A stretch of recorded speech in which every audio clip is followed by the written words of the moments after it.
Hello friends, welcome to my YouTube channel practical spoken English by RBS. दोस्तों, इस video में हम बात करने वाले हैं कि फ्रॉम का इस्तेमाल कहाँ होता है, ऑफ का इस्तेमाल कहाँ होता है, इसके बाद सिंस का इस्तेमाल कहाँ होता है, फॉर का इस्तेमाल कहाँ होता है, ऑल्सो, टू, एज वेल का इस्तेमाल कहाँ और कब करना चाहिए। तो दोस्तों, इसमें हम ग्रामर की बात नहीं करेंगे, हम ये देखेंगे कि कितने, क्योंकि एक ही वर्ड या फ्रेज कई तरीके से स्पोकन इंग्लिश में इस्तेमाल होता है और उससे पता करेंगे कि इसको कहाँ कहाँ यूज कर सकते हैं। ये कि वर्ब के आगे लगेगा, पीछे लगेगा, एडजेक्टिव होगा कि एडवर्ब होगा, अगर आप इस पचड़े में पढ़ेंगे तो हमेशा कंफ्यूज रहेंगे और स्पोकन इंग्लिश में बहुत दिक्कत आएगी। तो हम एग्जाम्पल से सीखेंगे। तो लेट अस स्टार्ट। पहले हम एक वर्ड लेते हैं फ्रॉम। फ्रॉम एक्चुअली इस्तेमाल होता है कोई जगह से रिलेटेड हो, जैसे I come from Bihar, he comes from Bengaluru, या where do you come from, आप कहाँ से आते हैं, from where are you coming, आप कहाँ से आ रहे हैं। तो एक तो स्थान हो गया। इसमें ऐसे भी हो सकता है कि the monkey fell down from the tree, यानी बंदर पेड़ से नीचे गिर गया, यानी वहां से वो भी एक स्थान है। The spoon has fallen down from the dining table, ये भी एक स्थान है। अब जैसे यहाँ पे ये है कि जैसे the monkey has fallen down from the tree, इसको हम दूसरे तरीके से OFF लगा के भी बोल सकते हैं, क्योंकि ऑफ जो होता है वो डिटैचमेंट को शो करता है, यानी एक चीज दूसरे चीज से डिटैच हो गई। तो the monkey has fallen down लगाने की जरूरत नहीं है, fallen off the tree, OFF, यानी the spoon has fallen off the dining table, तो वहां डिटैच हो गया, यानी डाइनिंग टेबल के the spoon was on the dining table but now it has fallen down, तो इसको हम कर सकते हैं कि the spoon has fallen off। तो एक तो from के लिए स्थान से हो गया, दूसरा हो गया समय, यानी कि the shop will open from tomorrow, दुकान कल से खुलेगी। I will start doing the work from Monday, मैं मंडे से काम करना शुरू करूंगा। तो कोई समय अगर हम बताते हैं तो उससे भी रिलेटेड फ्रॉम का इस्तेमाल होता है। तीसरा होता है, जैसे कभी हम ये बोलते हैं कि ये खबर मुझे राम से मिली, I got this news from Ram, यानी कोई सोर्स, या water has fallen from the bucket, यानी बकेट के अंदर था, उसके इंक्लोज्ड था और वो बाहर निकल आया है, तो भी हम इस्तेमाल कर सकते हैं। इस तरीके से फ्रॉम का इस्तेमाल हो सकता है। अब हम ऑफ का इस्तेमाल देखते हैं, OFF। ये नॉर्मली डिटैचमेंट को शो करता है एक तो, और इसके कई तरह के उपयोग है। फॉर एग्जाम्पल, जैसे मैंने बताया कि the monkey has fallen off the tree, the spoon has fallen off the dining table, या द लिड, ढक्कन, the lid of the bottle has come off, यानी ढक्कन जो है बॉटल का वो बाहर निकल गया है। या जैसे हम कहें कि I am going to take off my shoes, take off यानी हमारे पैर में है और उसको हम ऑफ करने जा रहे हैं, OFF। शूज को हम हटाने जा रहे हैं, I am going to take off my shirt, अपना शर्ट उतारने जा रहे हैं।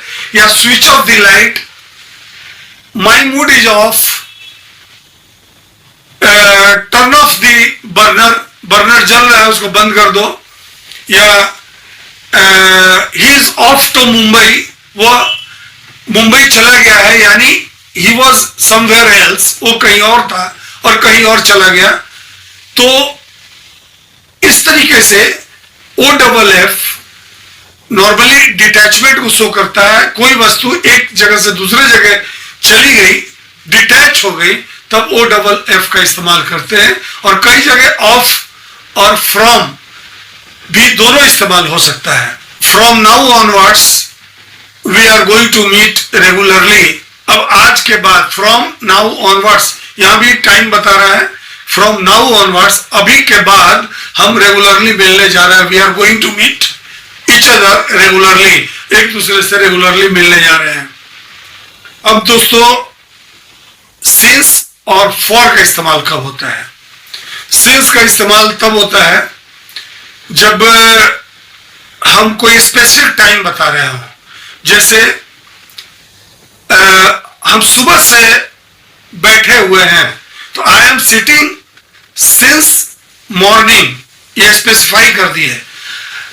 ही has been working on this project since January 2022, यानी वह व्यक्ति इस प्रोजेक्ट पर जनवरी 2022 से काम कर रहा है। लेकिन अगर हमको यह कहना हो कि वह इस प्रोजेक्ट पर 2 वर्षों से काम कर रहा है, तो हम कहेंगे कि that man is working on this project for 2 years, क्योंकि एक वेग है, 2 साल लगभग आगे पीछे हो सकता है, लेकिन उसमें हमने स्पेसिफाई कर दिया है जनवरी। I am reading this book since 4 o'clock, यानी हमने समय बता दिया कि I am reading this book from since 4 o'clock, 4 बजे से मैं पढ़ रहा हूं। अगर हम ये बोले कि I am reading this book for 2 hours, यानी वो लगभग 2 घंटे से मैं पढ़ रहा हूं, तो फॉर का इस्तेमाल होगा। और स्पेसिफाई करना हो टाइम को, तो सिंस का इस्तेमाल होगा। फॉर दूसरे रूप में भी यूज होता है, जैसे purpose, I am working for the country, मैं देश के लिए काम कर रहा हूं। I am going there for prayer, मैं वहां पूजा के लिए जा रहा हूं। I will live and die for you, मैं जीऊंगा और मरूंगा तुम्हारे लिए, तो वहां भी फॉर का इस्तेमाल होगा। अब हम लेते हैं कि ऑल्सो का इस्तेमाल कब होगा, TOO का इस्तेमाल कब होगा, एज वेल का इस्तेमाल कब होगा। तो अब जैसे मैं वहां जाता हूं, आई गो देयर, मैं भी वहां जाता हूं, आई गो देयर टू, TOO हो गया। और ऑल्सो अगर लगाना चाहे तो हम ये भी बोल सकते हैं आई ऑल्सो गो देयर, मैं भी वहां जाता हूं। अब मैं वहां जाता हूं, आई ऑल्सो गो देयर, मैं भी वहां जाता हूं। और अगर हम ऑल्सो को लास्ट में ले आए तो क्या होगा, आई गो देयर ऑल्सो, यानी हम और जगह तो जाते ही हैं, देयर ऑल्सो, वहां भी जाते हैं। तो ऑल्सो जिसके बाद आएगा, अगर सब्जेक्ट के यानी मेरे बाद आएगा या उसके बाद आएगा, तो उस पर उसके लिए भी इस्तेमाल होगा। और जो काम हो रहा है या जो ऑब्जेक्ट है उसके बाद आएगा, तो उस पर उसके लिए भी इस्तेमाल होगा। जैसे आई लव यू टू, मैं भी तुम्हें प्यार करता हूं। लेकिन आई लव यू ऑल्सो अगर हम बोले तो इसका अर्थ दूसरा हो जाएगा कि मैं तुम्हें भी प्यार करता हूं, यानी और किसी को करता ही हूं, तुम्हें भी करता हूं। और अगर यही हम कहें आई ऑल्सो लव यू, तो मैं भी तुम्हें प्यार करता हूं। I also love you, I love you too, दोनों सेम हो गया, लेकिन आई लव यू ऑल्सो ये अलग हो गया। ऑल्सो का इस्तेमाल ऐसे भी होता है, जैसे I went to karat place, also I went to Karol Bagh, यानी हम कराट प्लेस गए और हम करोल बाग भी गए। Also and also I went to Karol बाग।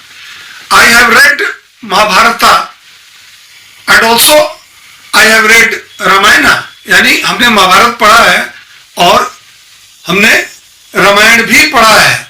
और एजवेल का इस्तेमाल कब होता है, एजवेल नॉर्मली हमेशा सेंटेंस के एंड में आता है। और एजवेल तब यूज करते हैं जब कुछ कर रहे हैं और उसके एडिशन में हम कुछ बोल रहे हैं। I go to temple every day and I go to library as well, यानी मैं मंदिर रोज जाता हूं और मैं लाइब्रेरी भी रोज जाता हूं। कुछ पंक्ति सेंटेंस अंग्रेजी में बोल के देखते हैं कि जिसमें ये सारे वर्ड इस्तेमाल होते हो, जिसमें जैसे फ्रॉम, ऑफ, इसके बाद सिंस, फॉर और ऑल्सो, टू, एज वेल, यानी ये सातों वर्ड इस्तेमाल हो, ऐसा कुछ हम बोलने की कोशिश करते हैं। आई केम स्टडे फ्रॉम बिहार, मैं कल बिहार से आया। I have not been keeping well for last 2 years, मैं पिछले 2 साल से मेरा हेल्थ सही नहीं है। I am not keeping well, मैं अच्छा नहीं हूं। Frankly speaking, since last June I am not well. अगर ठीक से कहें तो since last June I am not well. What happened, क्या हुआ? Once I was sitting in the chair and I fell down from the chair. क्या हुआ? Once I was sitting in the chair, मैं कुर्सी पे बैठा था, and I fell down, मैं गिर गया from the chair. I was off my duty for 3 months. मैं अपनी ड्यूटी से ऑफ था। I was off my duty, OFF, my duty for 3 months. मैं 3 महीने तक अपने ड्यूटी पर नहीं गया। I have come to Delhi for treatment in a good hospital. यानी इस पर्पस के लिए मैं यहां आया हूं कि मेरा इलाज सही हो एक अच्छे हॉस्पिटल में। I also want to be treated in a better way.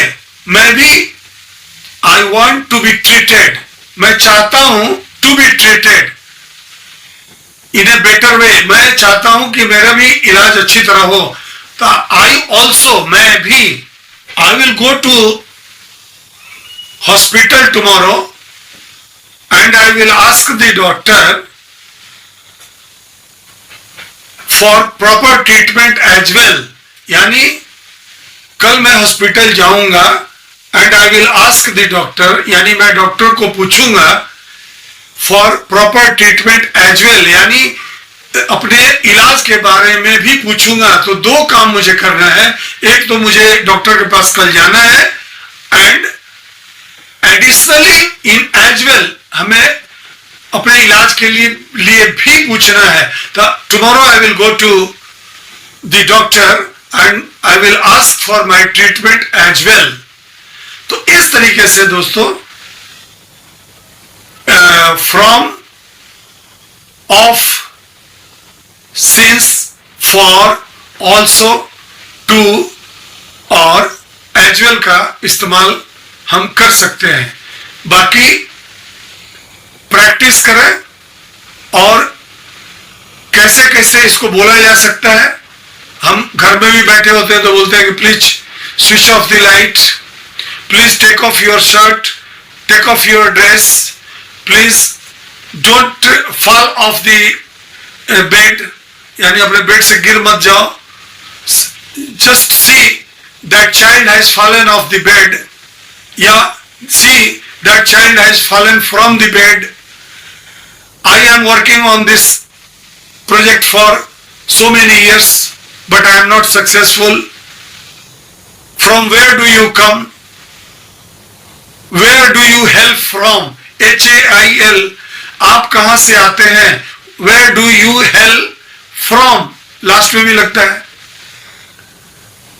तो ये ब्रीफली इनका इस्तेमाल है, कहां कैसे इस्तेमाल करते हैं।